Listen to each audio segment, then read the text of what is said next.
इंदौर में मतदाता सूची से 1600 से अधिक मकान गायब होने के मामले में चुनाव आयोग ने इंदौर हाईकोर्ट में दर्ज 2023 की शिकायतों के प्रमाण दोबारा मांगे हैं। कांग्रेस के पूर्व पार्षद दिलीप कौशल की ओर से दायर याचिका में एडवोकेट जयेश गुरनानी ने बताया कि कई वार्डों और पोलिंग बूथों से पूरे परिवार हटा दिए गए थे। इन शिकायतों में इनकम टैक्स और भवन कर दस्तावेजों को आधार बनाया गया था। अब 2 साल बाद आयोग ने प्रतिक्रिया देते हुए प्रमाण पेश करने को कहा है। मामला हाईकोर्ट में लंबित है।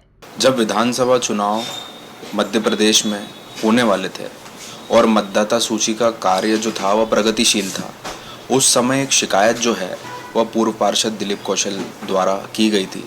उसमें इस इशू को रेस किया गया था कि जो BLO हैं उन्हें डोर टू डोर सर्वे जो है वह किया जाना है और मतदाता सूची जो है उसका उन्हें उसमें नाम इंक्लूड करने और एक्सक्लूड करने हैं।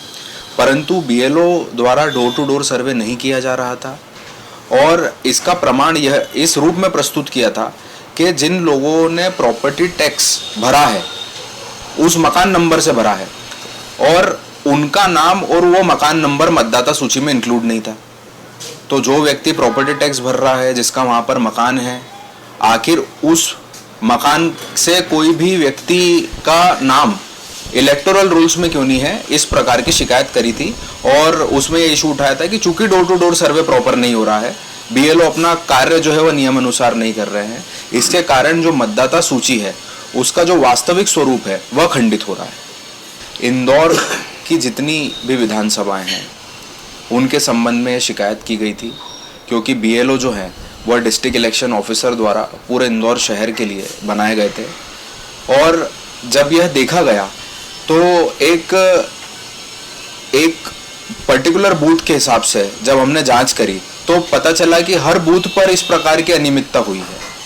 तो कुछ बूथों को चिन्हित करते हुए, चुनिंदा बूथों को चिन्हित करते हुए यह शिकायत प्रस्तुत की गई थी और उसके बाद हमने चुनाव आयोग से मांग की गई थी कि इस पे एक जांच गठित की जाए और जांच में तथ्यात्मक बिंदुओं पर जांच करते हुए निकाला जाए कि आखिर कितने घर वास्तविक रूप से छूट गए हैं, जो कि प्रॉपर्टी टैक्स भर रहे हैं, जिनका दूसरे शासकीय रिकॉर्ड में नाम दर्ज है, परंतु उनका नाम और उनका मकान नंबर मतदाता सूची में दर्ज नहीं है। कब इसकी शिकायत दर्ज कराई गई थी और ये वर्ष चुनाव आयोग ने क्या डिमांड करी? वर्ष 2023 में जब मतदाता सूची का कार्य प्रगतिशील था उसी समय की शिकायत है। परंतु उस समय तो कोई भी जो है संज्ञान नहीं लिया गया चुनाव आयोग द्वारा।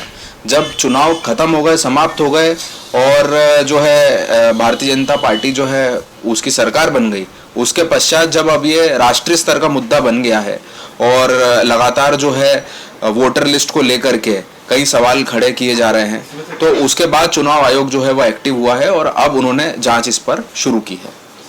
आपका पूरा परिचय? एडवोकेट जयेश गुरनानी।